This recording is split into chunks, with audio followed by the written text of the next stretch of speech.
जो नहीं जानते हैं उसको समझने के लिए लोग अपने घर को छोड़ के बाहर निकलते हैं, ताकि उन बातों को समझ लें जिनको वो अभी तक नहीं जान पाए।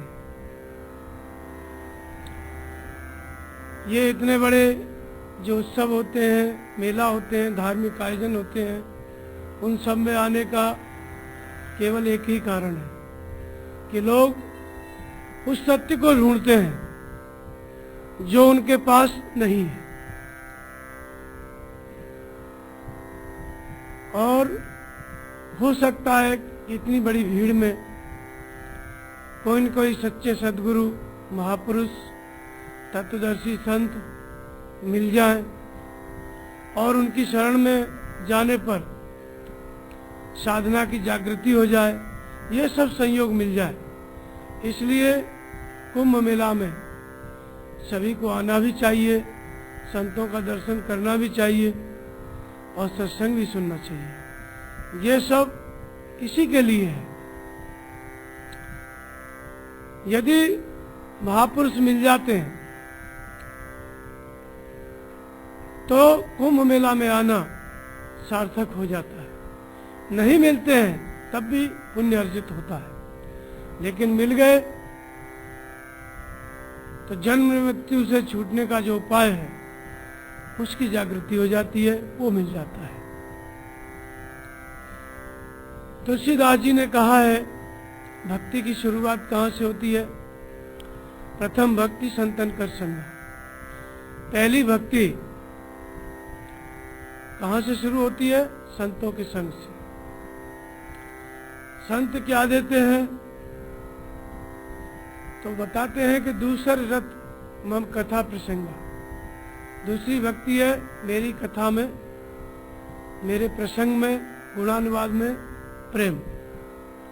जब संत मिलेंगे तो भगवान की बातें बताएंगे, भगवान कैसे हैं, कहाँ रहते हैं, कैसे साधना करना है, ये सब बातें संतों के द्वारा सुनने को मिलेंगी। तो जब भगवान की बातें सुनने को मिलेंगी तो दूसरी भक्ति कहते हैं कि उनके उपदेश में प्रेम। जो भगवान के गुणानुवाद को बता रहे हैं संत, उसमें प्रेम। तो दूसर रत्नम कथा प्रसंगा। जब संतों की बात समझ ली, उनकी बात पे विश्वास हो गया, आचरण आरंभ हो गया, उनके बताए उपदेश के अनुसार हृदय स्थिति ईश्वर में श्रद्धा स्थिर हो गई, जो कुछ सत्संग सुना उसके अनुसार जब आचरण करेंगे तो गुरुपद पंकज सेवा, तीसरी भक्ति अमा। सदगुरु का दर्शन होगा। पहले संत मिलेंगे, उनके बताए मार्ग पे चलेंगे, तब सदगुरु का दर्शन होगा। सदगुरु ऐसी बात नहीं है कि मिलते नहीं है। हम लोग सामने हैं, सदगुरु सामने मिल जाए, हम देख लें, पहचान कैसे होगी? मिलना और बात है, बाहर से दिखाई देना अलग बात है, लेकिन सदगुरु के पंकज की, चरणों की सेवा, यहाँ तक पहुँचना, ये दूसरी बात है। सदगुरु तो जो संत हैं अपने बोर्ड पर लिखते ही हैं सदगुरु, योगेश्वर, त्यागी, महापुरुष, सभी बातें लिखी रहती हैं, लेकिन पहचानना सबसे कठिन जो काम है संसार में, सदगुरु की पहचान। जब पहचान होगी तभी हम गुरु के पंकज की, चरणों की सेवा करेंगे। तो जब संत उपदेश देते हैं, वे एक ईश्वर की उपासना बताते हैं, हृदय स्थित ईश्वर में श्रद्धा करने के लिए उपदेश देते हैं, वो बात समझ में आ गई तो हृदय स्थित ईश्वर के प्रति श्रद्धा जब हमारी स्थिर होती है तो वो ईश्वर पहला काम हमको यही करता है कि जो सदगुरु हैं इस संसार में, सबसे पहले सदगुरु खोज के भगवान हमको देते हैं। इसलिए सदगुरु कभी बनाया नहीं जाता है, भगवान की प्रेरणा से जो हमको मिलता है उसका नाम सदगुरु है। जब भगवान की प्रेरणा से सदगुरु समझ में आ गए तो गुरुपद पंकज सेवा, ये तीसरी भक्ति है। भक्ति का तीसरा स्तर है। गुरु समझ में आ गए, भगवान ने पहचान करा दी, तब उनके चरणों की सेवा। चरणों की सेवा क्या है? क्या केवल चरणों को दबाना है? चरणों की सेवा का अर्थ है कि सदगुरु ने जो मार्ग बताया, जिस मार्ग पर चल के तपस्या करके सदगुरु हुए, उन महापुरुषों का जो आदेश मिल रहा है वो सेवा करना। सदगुरु की शरण में चले गए, पहचान हो गई, फिर जो आदेश मिला, जो सेवा आपको दी जाए, वही उनके चरणों की सेवा है। क्योंकि यदि महापुरुषों से लाखों लोग जुड़ गए सदगुरु से, तो लाखों लोग सदगुरु का पैर कैसे दबा पाएंगे? ये तो संभव ही नहीं है। तो गुरुपद पंकज सेवा का अर्थ नहीं है केवल चरणों को जो है सेवा करो, उनको दबाओ, ऐसा नहीं है। जिस मार्ग पर सदगुरु चले हैं वो सबके लिए एक ही मार्ग है।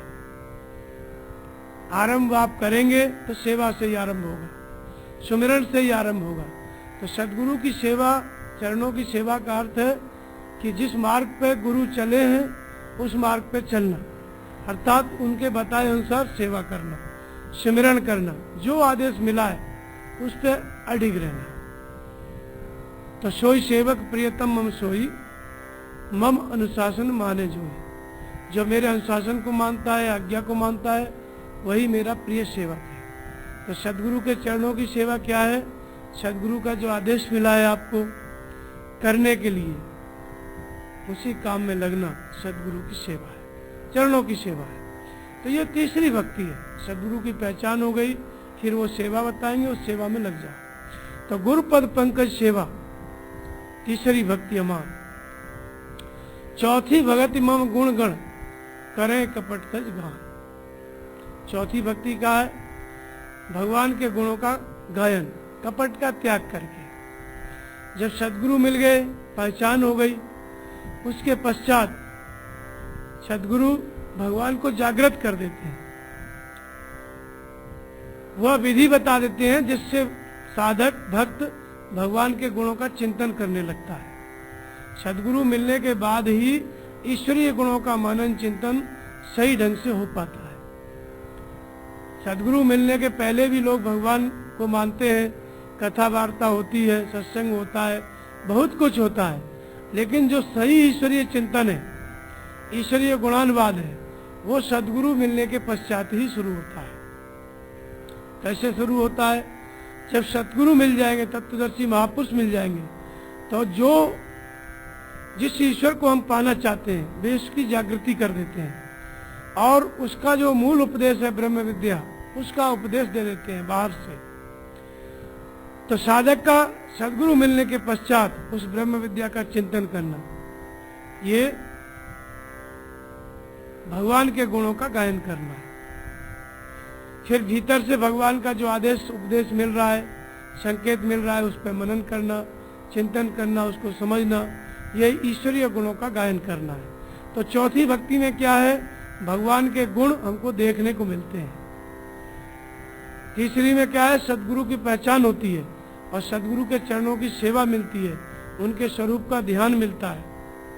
और जब उनके स्वरूप का ध्यान करते हैं तो भगवान के गुण प्रकट होते हैं, ईश्वर के गुण प्रकट होते हैं। फिर उन गुणों को हम देखते हैं अपने अंदर, तब उनका चिंतन मनन, उनकी साधना करने के लिए हमको मिलता है।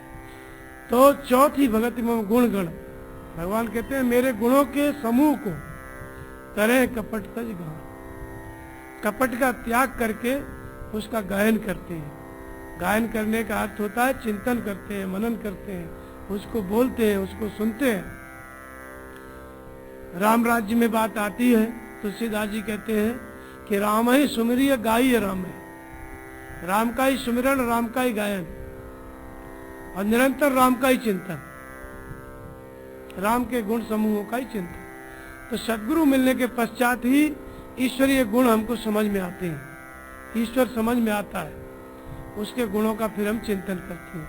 जब ईश्वरीय गुणों का मनन चिंतन होने लग गया तो ये चौथी भक्ति है। तो ये जो ईश्वरीय गुणों का मनन चिंतन है, ये बाहर जैसे हम लोग कीर्तन बोलते हैं, हरे राम हरे कृष्ण ध्वन करते हैं, ये नहीं है। ये तो आरंभिक स्तर है। ये जो सदगुरु मिलने के पश्चात ईश्वरीय गुणों का मनन है, ये दूसरी बात है।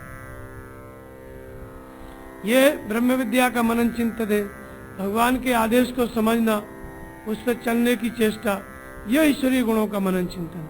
तो ये चौथी भक्ति है। जब ये होने लग गया तो मंत्र जाप मम दृढ़ विश्वासा, पंचम भजन सो वेद प्रकाशा। पांचवी भक्ति का जो स्तर है वो मंत्र का जाप है। अब ये मंत्र का जाप पूरे देश में प्रचलित है। यहाँ जितने महापुरुष आए हैं संत, सबका अपना अपना गुरु मंत्र है। सब उनके भक्त उनके बताए हुए मंत्र का जप करते हैं। भगवान कहते हैं कि पांचवी भक्ति में मेरे मंत्र का जप करता है। मंत्र जाप मम दृढ़ विश्वासा, मुझ में विश्वास के साथ मंत्र का जप करता है। भगवान के बताए हुए मंत्र का, भगवान में विश्वास के साथ मंत्र का जप कैसे संभव है? तो पहले ये समझेंगे कि मंत्र ही क्या है जिसका जप करते हैं और भगवान में विश्वास होता है। तो मंत्र का अर्थ होता है ईश्वर प्राप्ति का उपाय। मंत्र का अर्थ होता है ईश्वर की प्राप्ति का उपाय। क्या है वो उपाय? वही ईश्वर प्राप्ति का अनादिकाल से आज तक एक ही उपाय है। दो उपाय नहीं है, एक ही उपाय है। क्या है वो उपाय? स्वयं ईश्वर आपके हृदय से जागृत हो, मार्गदर्शन करे, सही क्या है गलत क्या है ये बताए, और उसके मार्गदर्शन में उसके बताए हुए नाम का जप। ईश्वर के मार्गदर्शन में चल करके ईश्वर को जानना, यही ईश्वर प्राप्ति का उपाय है। तो आज तक महापुरुषों ने ईश्वर को प्राप्त किया, उसको जाना, तो कौन से मंत्र का जप किया? क्या ईश्वर ने उनको जपने के लिए आदेश दिया? वेदों में आता है ओम का जप, उपनिषदों में आता है ओम का जप, महर्षि पतंजलि कहते हैं ओम का जप, बुद्ध और महावीर जपाते हैं ओम का जप, शंकराचार्य, गुरु गोरखनाथ, संत कबीर राम शब्द का जप करते हैं। ये दो शब्द हैं जो अनादिकाल से मंत्र के रूप में जपे गए, एक ओम और एक राम। ओम क्या है? ओम इते काक्षरम ब्रह्म। ओम अक्षय ब्रह्म का परिचायक है। अक्षय ब्रह्म क्या है? तो ओम माने वह परमात्मा जो कण कण में व्याप्त है, जो सर्वत्र व्याप्त है। और अहम माने हम स्वयं, प्रत्येक मनुष्य। ओम का अर्थ होता है वह परमात्मा जो प्रत्येक मनुष्य के अंदर है, जो कण कण में व्याप्त है और हर मनुष्य के भीतर है, इसलिए उसका नाम ओम है। राम क्या है? राम ब्रह्म व्यापक जग जाना। जिस ब्रह्म का संबोधन ओम है, उसी ब्रह्म का संबोधन नाम राम है। रमन्ते योगिनो यस्मिन् स राम, जिसमें योगी लोग रमण करते हैं, दिन रात जिस धारा में चला करते हैं, उस सत्ता का नाम राम है। तो राम ब्रह्म का परिचायक, ओम ब्रह्म का परिचायक, और वो ब्रह्म कहाँ है? प्रत्येक मनुष्य के हृदय में, हमारे सबके अंदर। तो ईश्वर प्राप्ति का उपाय जो आज तक ऋषियों ने किया, एक तो नाम का जप किया। जब नाम का जप हम करेंगे, ओम का जप, तो अपने ही अंदर के परमात्मा को हम याद करते हैं। जब ओम का जप हम आरंभ करते हैं तो ये 3-4 तरह से होता है। पहले बोल करके करते हैं, जैसे हम बात करते रहते हैं व्यवहार जगत में, तो हम अपनी वाणी को कैसे शुद्ध करें? तो इसके लिए बोल के नाम का जप करना, जैसे ओम, तो बोल करके नाम का जप करना, मंत्र का जप करना है ओम ओम। या राम शब्द का जप करते हैं तो राम राम बोल करके, फिर धीरे धीरे जपना कंठ से, अंदर ही अंदर जपते रहो, खुद ही सुने खुद ही जपे, दूसरे को सुनाई न पड़े। तो ये होता है मध्यम वाणी का जप। फिर तीसरी वाणी होती है पश्यंती। पश्य माने देखना। किसको देखना? श्वास को देखना। श्वास कब अंदर गई, कब बाहर आई। इस श्वास के को हम जब देखने लगते हैं, यहीं पर जो नाम हम जपते थे जबान से, वो नाम यहाँ पे मंत्र की संज्ञा लेता है। इसके पहले नाम जपे, और जैसे ही हम श्वास में देखने लग गए नाम को, तब वही नाम हो जाता है मंत्र। क्यों हो जाता है? क्योंकि ये नाम, श्वास का नाम, मन को अपने अंतराल में एकाग्र कर लेता है। कैसे कर लेता है? पहले का नाम हम जबान से जप रहे थे, कंठ से जप रहे थे। अब इस नाम को जपने में हमें क्या करना पड़ता है? श्वास को देखना पड़ता है। श्वास कब अंदर गई, कब बाहर आई, श्वास को देखना पड़ता है। और श्वास कैसे देखने में आती है? मन से। श्वास को आंखों से नहीं देख सकते। श्वास जा रही है, आ रही है, जब मन से कल्पना करोगे तब आप उसका आना जाना देख पाओगे। तो यहाँ पे मन जो है श्वास को देखने में लगा, इसलिए इस नाम को मंत्र कहा गया। नाम वही है ओम का जप, लेकिन श्वास में जपने लग गए, महसूस करने लग गए तो वही नाम मंत्र हो जाता है। मन को अपने अंतराल में रोकने लगता है।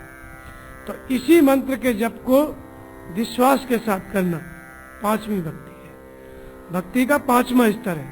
तो मंत्र जाप मम दृढ़ विश्वासा, पंचम भजन सुबेद प्रकाशा, ये पांचवी भक्ति हो गई। यही मंत्र जपते रहेंगे साधक नाम का जप श्वास के द्वारा, तो छठवीं स्थिति में पहुंचेगा। छठवीं स्थिति में उसको क्या अनुभूति होगी? छठ दमशील विरत बहुकर्मा, निरत निरंतर सज्जन धर्म। छठवें स्तर में बहुत से कर्मों से अनायास वैराग्य हो जाएगा। ये वैराग्य क्यों हुआ? तो धर्म ते विरत योग ते ज्ञान। वैराग्य कब होता है? जब धर्म के मार्ग पे व्यक्ति चलता है। धर्म क्या है? धर्म न दूसरे सत्य समाना, आगम निगम पुराण बखाना। सत्य ही एकमात्र धर्म है। क्या है सत्य? सत्य क्या है? तो व्यापक एक ब्रह्म अविनाशी, सत्य चेतन घन आनंद राशि। सत्य है, चेतन है, परमात्मा क्या है? जिसका नाम ब्रह्म है, वही एकमात्र सत्य है। वो सत्य कहाँ रहता है? अष्टप्रभ हृदय अक्षत अभिकारी।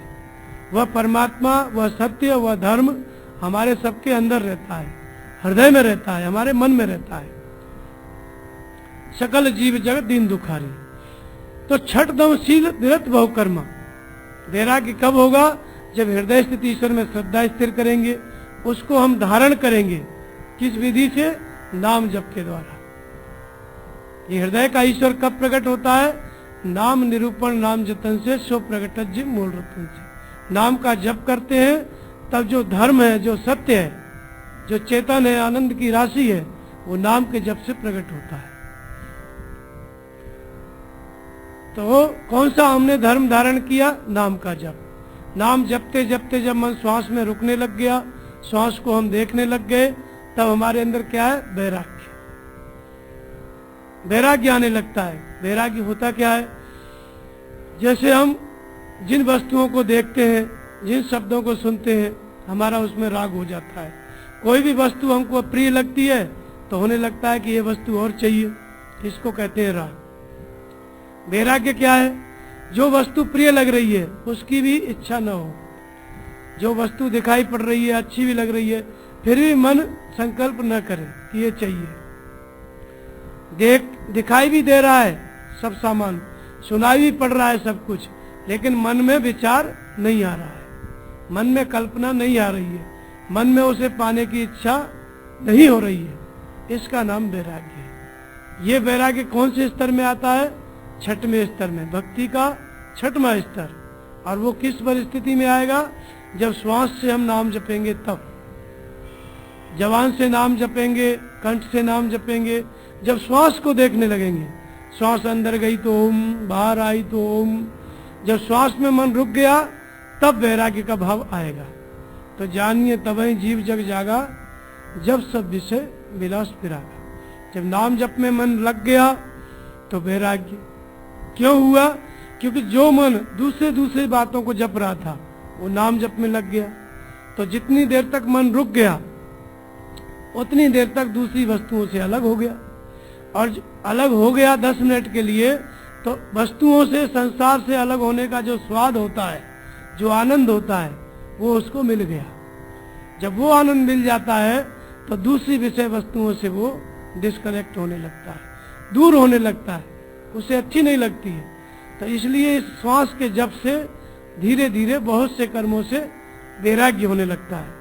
जब वैराग्य होने लगता है तो मनुष्य, साधक छठवीं भक्ति में चला जाता है। छठ दमशील। वैराग्य के साथ ही क्या होता है? इंद्रियों का दमन।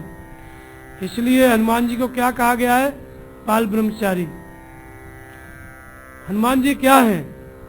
बाल ब्रह्मचारी। और हनुमान जी को क्या माना गया है? वैराग्य का प्रतीक। प्रबल वैराग्य दारुण प्रभंजन। हनुमान जी क्या है? प्रबल वैराग्य के प्रतीक है।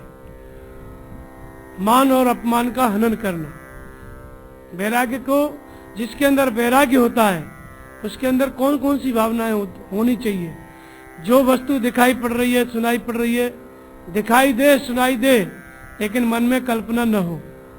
किसी ने गाली दिया, किसी ने कुर्सी दे दिया, कुर्सी दे दिया, उसके बारे में भी मन में विचार न आए, अच्छा और बुरा किसी तरह का। गाली दे दिया, उसके बारे में भी मन में विचार न आए। इसको कहते हैं मान अपमान का हनन। ये सद्गुण हनुमान जी के अंदर था, इसलिए उनको वैराग्य का प्रतीक माना।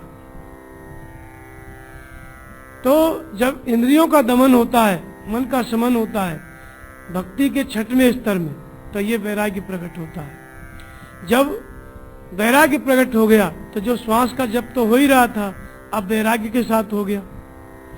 जब वैराग्य के साथ श्वास का जप हो जाता है, नाम का जप वैराग्य के साथ होने लग गया, अर्थात ऐसा नाम का जप हो रहा है कि संसार के वातावरण का, किसी की बातों का नाम जप रहा है साधक, लेकिन असर नहीं होता।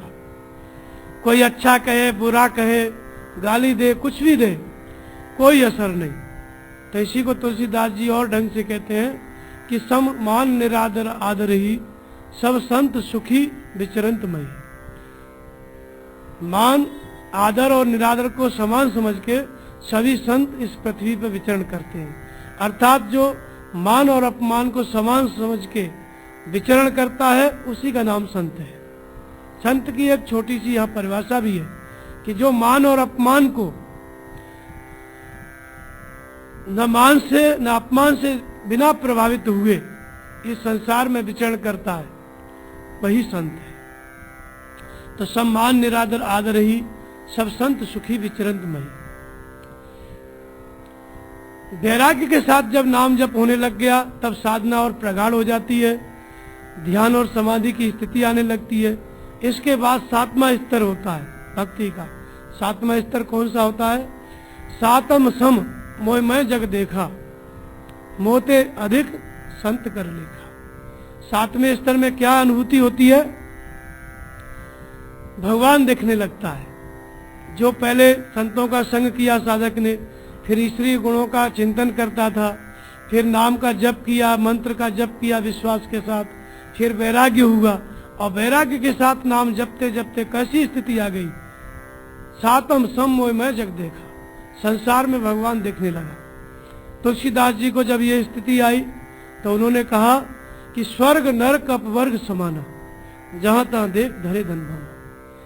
स्वर्ग स्वर्ग के रूप में नहीं रह गया, नरक नरक के रूप में नहीं रह गया, सब जगह तुलसीदास जी को भगवान राम दिखे, जहां तहां देख धरे धन भाना। ये भक्ति का 7वां स्तर था उनका। जहां भी दृष्टि पड़े राम को देख। ईशावास्यमिदं सर्वम यत् किंचित जगत्याम जगत, सर्वत्र ईश्वर को देखना, ये 7वीं भक्ति है। और भी बहुत से सभी महापुरुष हुए, संत कबीर हुए, उन्होंने भी कहा है सब जगह परमात्मा उनको दिखाई देगा। सब घट मेरा साइया सुनी सजन को, हर घट में उनको भगवान दिखा। सभी संतों को ऐसा देखा। यह भक्ति का 7वां स्तर है। सातम सम मोय मैं जग देखा, जहां भी दृष्टि पड़े भगवान को देखना। गीता में भगवान कृष्ण ने इसी को कहा है, यो माम पश्यति सर्वत्र सर्वम च मैं पश्यति तस्याम न प्रणश्यामि सच में न प्रणश्यति। जो मुझ परमात्मा को संपूर्ण भूतों में देखता है, संपूर्ण प्राणियों में देखता है, और संपूर्ण प्राणियों को मुझ परमात्मा में देखता है, वही सत्य देखता है, यथार्थ देखता है, और वो ऐसा व्यक्ति, ऐसा महात्मा मुक्त है। प्रश्न उठता है, लोग पूछते हैं मुक्त कौन है? मुक्ति किसका नाम है? मुक्त वही व्यक्ति है जो अपने अंदर दूसरे को देखे, संपूर्ण सृष्टि को देखे, और संपूर्ण सृष्टि में अपनी आत्मा को देखे, अर्थात एक ही तत्व को सर्वत्र देखे। दो चीज उसे दिखाई न पड़े। जिसे दो दिख रहा है, तेरा घर, तुम्हारा घर, मैं और तू, तब तक मुक्त नहीं है। जिसे एक ही तत्व दिख रहा है, सर्वत्र अपना ही स्वरूप दिख रहा है, या सर्वत्र भगवान को ही देख रहा है, वो मुक्त है। तो ये 7वां भक्ति का स्तर बताया कि सर्वत्र ईश्वर को देखना। इसके आगे फिर भक्ति का कौन सा स्तर होता है? तो कहते हैं कि अष्टम यथा लाभ संतोषा, सपने नहीं देखे पर दोषा। भक्ति के 8वें स्तर में जब साधक पहुंचता है तो संतोष, संतोष को लोग कहते हैं कि चलो कोई घाटा लग गया व्यापार में तो दूसरा व्यक्ति आके समझाएगा संतोष करो, फिर मेहनत करो, फिर आगे बढ़ोगे। कोई क्षति हो गई तो लोग कहते हैं संतोष करो। ये संतोष नहीं है। संतोष का अर्थ है कि बिन संतोष न काम नसाई, और काम अक्षत सुख सपने नहीं। संतोष जब व्यक्ति के पास आता है तो काम का नाश करता है। काम का अर्थ होता है कामना। जब संतोष आता है तो काम का नाश करता है, और बाहर लोग कहते हैं संतोष करो और मेहनत करो, अर्थात फिर काम ना करो, आगे बढ़ो। तो बाहर परिस्थिति का समझौता संतोष नहीं है। संतोष जिस दिन आ गया समझो उसी दिन से आपकी कामनाओं का नाश शुरू हो जाता है। तो संतोष का अर्थ क्या है? सम माने परमात्मा, तोष माने तृप्ति। जिस परमात्मा का साधक भक्ति कर रहा है, भजन कर रहा है, नाम जप रहा है, जिस ईश्वर का हम नाम जप रहे हैं, जिसके लिए हम तपस्या कर रहे हैं, वो ईश्वर स्वयं प्रकट होकर के हमें संतुष्ट करे।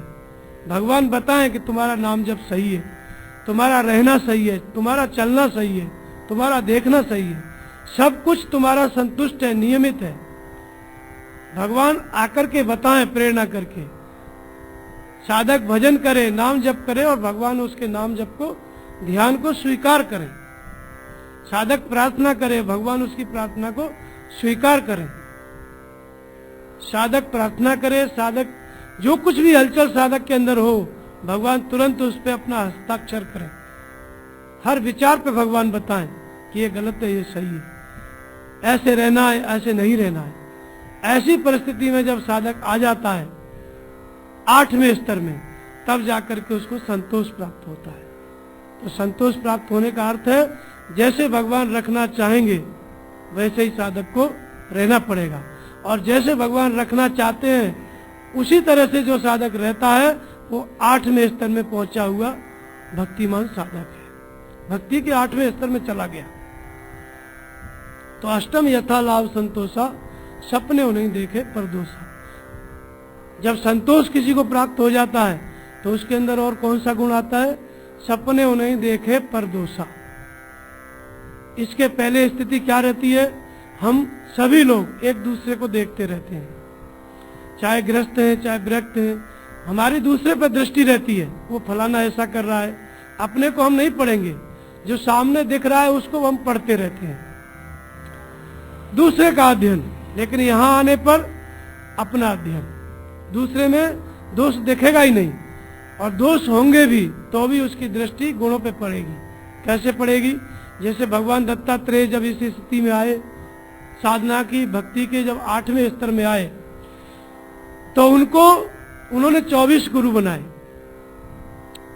उन्होंने देखा कि भारी भरकम अजगर पड़ा हुआ है, 24 घंटे बैठ करके उसका अध्ययन किए, तो दिन भर में कोई न कोई जीव जंतु उसके मुंह के सामने आ जाता था और उसका भोजन हो जाता था। तब उन्होंने उस अजगर से एक गुण लिया। क्या गुण लिया? कि अवधूत को, साधक को दरवाजे दरवाजे नहीं भटकना चाहिए, एक जगह पर स्थिर होकर रहना चाहिए। अजगर कोई गुरु नहीं था। अगर दत्तात्रेय भगवान भी चले जाते तो वो पूरी कोशिश करता निकलने की, लेकिन उस 1000 दुर्गुण के बीच भी इस अष्टम स्थिति में पहुंचे हुए साधक ने सद्गुण ढूंढ लिया।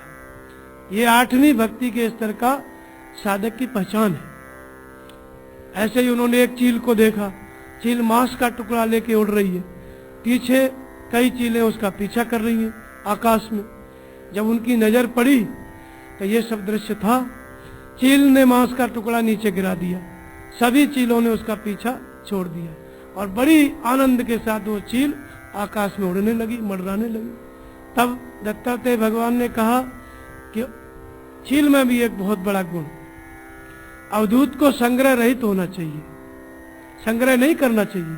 अब चील में कौन सा गुण होगा? सभी लोग चील को देखते हैं, लेकिन दत्तात्रेय भगवान देखे तो उन्होंने सद्गुण प्राप्त किया। पहले भी लोग देखते थे, किसी ने कुछ नहीं प्राप्त किया। यह 8वां स्तर था, इसलिए गुण पर दृष्टि पड़ी। चील मांसाहारी पक्षी है, लोग उसको अशुभ मानते हैं, लेकिन उस अशुभ पक्षी के अंदर भी भगवान दत्तात्रेय ने एक गुण देखा। तो अष्टम यथा लाभ संतोषा, जब संतोष प्राप्त हो जाता है, भगवान प्रेरणा करके बताने लगते हैं हर समय, तब जाकर के सपने उन्हें देखे प्रदोषा। दूसरी किसी भी आत्मा के अंदर दोष नहीं, केवल गुण दिखता है। ये भक्ति का 8वां स्तर है। नवम सरल सब सन छलहीना, मम भरोसी हर्षन दीना। जब 9वें स्तर में साधक चला जाता है, तब वहां पर पहुंच जाता है, तब वो हो जाता है छलहीन, परमहंस स्थिति में। सब सन छलहीना, मम भरोस ही हर्षन दीना। छलहीनता का पराकाष्ठा क्या है, उसका प्रमाण क्या है? हम निश्चल हो गए, निर्मल हो गए, परमहंस स्थिति में चले गए, क्या प्रमाण है?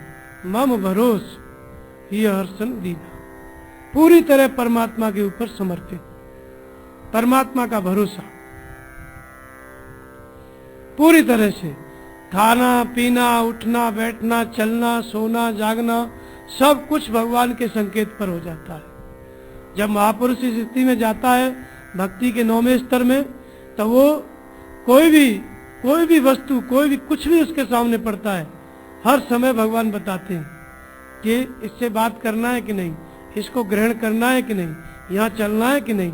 एक एक पग पर, एक एक श्वास पर भगवान का मार्गदर्शन हो जाता है। ऐसी परिस्थिति में वो महापुरुष 9वें स्तर में पूरी तरह से भगवान के प्रति समर्पित हो जाता है।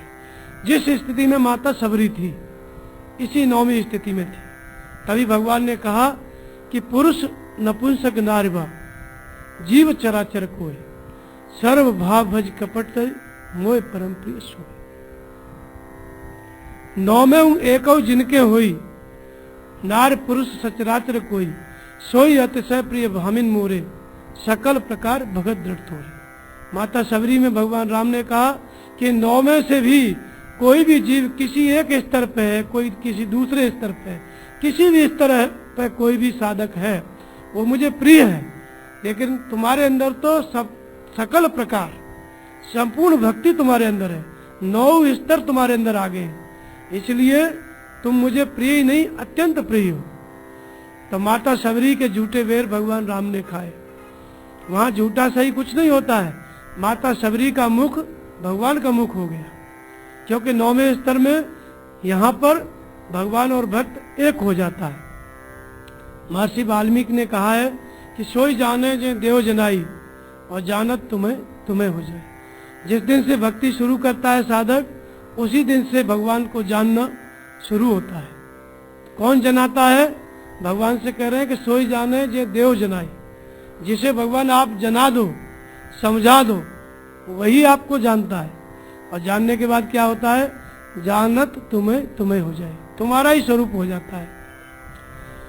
तो भगवान हृदय से प्रेरणा करके, जिस दिन से हृदय से प्रेरणा करने लगते हैं साधक के अंदर, उसी दिन से भक्ति की शुरुआत होती है।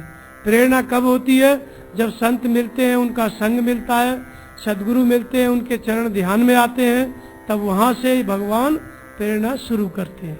श्री गुरु पद नख मणगण ज्योति, सुमिरत दिव्य दृष्टि होती। जैसे ही गुरु महाराज के चरण ध्यान में आए, दिव्य दृष्टि शुरू हो जाती है।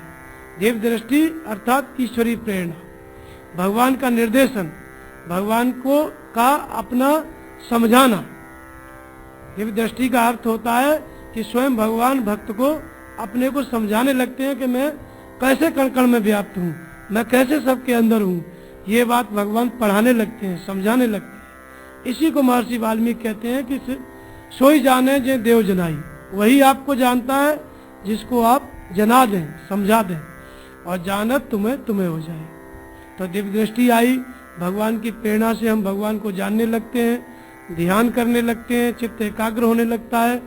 समाधि की पराकाष्ठा में 9वें स्तर में जाकर के भक्त और भगवान एक हो जाते हैं। तो माता सबरी का मुंह, भगवान राम का मुंह एक ही हो गया। इसलिए किसी ने किसी का झूठा नहीं खाया, बल्कि जो कुछ था सब भगवान की माया थी, भगवान का ही था।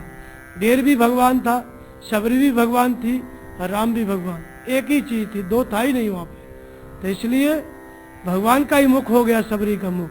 झूठा कुछ नहीं है, सही कुछ नहीं है, जो कुछ है भगवान का, भक्त का, वो सब भगवान का हो जाता है। ये नौवीं भक्ति का स्तर है। इस स्थिति को प्राप्त करने के लिए हमको हृदय स्थिति ईश्वर में श्रद्धा, जिस परमात्मा को हम प्राप्त करना चाहते हैं उस परमात्मा के प्रति श्रद्धा हृदय स्थिति ईश्वर में, और एक नाम का स्मरण। जैसे राम शब्द को जपते हैं लोग, तो जो राम शब्द को जपते हैं वो राम का जप करें, केवल राम। राम रामायण में ऐसा नहीं, केवल राम का। जैसे महर्षि वाल्मीकि ने क्या किया, उल्टा नाम जपा जग जाना वाल्मीकि भय ब्रह्म समान, केवल राम का जप किया। हनुमान जी ने क्या किया, जपे पवन सुत पावन नामू अपने बस कर राखे, केवल राम शब्द का जप किया, उसके आसपास और कुछ जोड़ा नहीं, केवल राम को जपो। राम राम बोल के जपो, कंठ से जपो, फिर श्वास से जपो। श्वास अंदर गई तो राम, बाहर आई तो राम। संत कबीर कहते हैं इसी स्थिति को कि रा और म के बीच में कबीरा रहा लुका है। रा और म केवल दो शब्दों के भीतर 3.5 हाथ के, 5 फुट के, 6 फुट के कबीरदास उसी के अंदर खड़े हो गए। अब दो शब्द के अंदर इतना बड़ा व्यक्ति कैसे खड़ा हो जाएगा। जहां पे हमारा मन होता है हम वहीं पर होते हैं। संत कबीर ने इतने बड़े शरीर को और मन को इस रा और म के बीच में खड़ा कर दिया, रोक दिया। श्वास गई तो रा, आई तो म, इसी बीच में संत कबीर का मन रुक गया। इसी को उन्होंने कहा कि रा और म के बीच में कबीरा रहा लुका है। इसी रा और म के बीच में आप सब लोगों को, हम सब लोगों को अपने मन को रोकना है। और जो इस मन को इस रा और म के बीच में रोक ले गया, वही नौवीं स्थिति को, भक्ति की 9 भक्ति उसके अंदर आ जाएंगी। संत कबीर के अंदर भी, तुलसीदास जी के अंदर भी, सबके अंदर, वाल्मीकि के अंदर भी, हनुमान जी के अंदर भी, ये सभी भक्तियां थी। माता सबरी के अंदर भी 9 भक्तियां थी। तो जो इस मन को रा और म के बीच में रोक लेगा, श्वास में एकाग्र कर लेगा, चित्त को ध्यानस्थ कर लेगा, समाधिस्थ कर लेगा, उसी के अंदर ये पूरी भक्ति आ जाएगी। तो जानत तुम्हें तुम्हें हो जाएगी, वो ईश्वर को जान लेगा और ईश्वर का ही स्वरूप हो जाएगा। तो भक्ति कहाँ से शुरू होती है, संत के संग से। और कहाँ पूरी होती है, जिस सदगुरु का, जिस संत का आपने संग किया, पहले आंखों से देखा, फिर अपने हृदय में ध्यान करना शुरू किया, अपने अंदर अपने मन में देखना शुरू किया, और आप कहाँ पहुंच गए, जिस संत को आप देख रहे थे आप वही संत के स्वरूप में बदल गए। संत को देखते देखते देखने वाला भी संत हो जाता है। महर्षि वाल्मीकि ने भगवान राम को देखा तो क्या हो गए, राम के स्वरूप हो गए। हनुमान जी ने भगवान राम को देखा तो क्या हो गए, राम के स्वरूप हो गए। तो जिस महापुरुष को हम देख करके भक्ति शुरू करते हैं, जिनसे हम जुड़ते हैं, 9वें स्थिति में जाकर के साधना करने वाला, ध्यान करने वाला साधक भी महापुरुष हो जाता है, भक्त हो जाता है। यही भक्ति की पराकाष्ठा है। बोलिए श्री सद्गुरुदेव भगवान की जय।